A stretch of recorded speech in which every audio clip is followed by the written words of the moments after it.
Hey everyone, in this video, I'm going to break down how I created this animated collage transition and show you how you can recreate it with zero plugins. Don't worry, this is totally beginner friendly.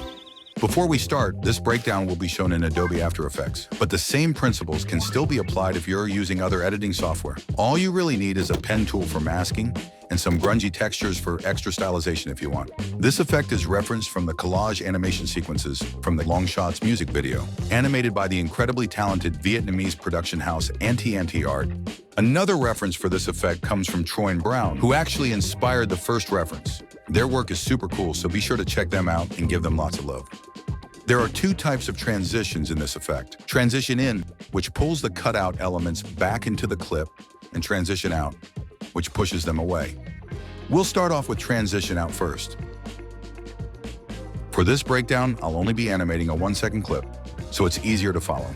First, import your clip into the timeline and make sure your composition is set to 12 frames per second.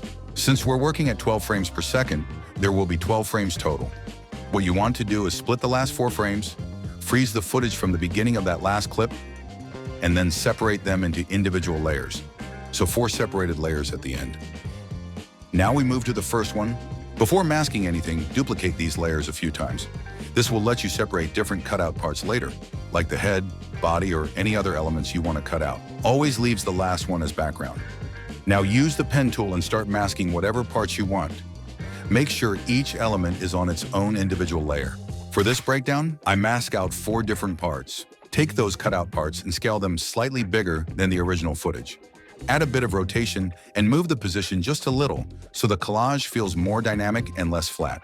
Once the first frame is ready, repeat the same steps for the next few frames, gradually increasing the scale and rotation each time. Play back the last few frames and see how it feels.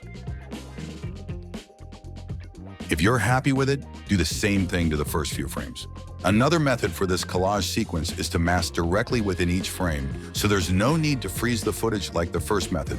You simply duplicate and mask each frame individually. It still uses the same principle as before, which is just changing the scale and position of the cutout parts.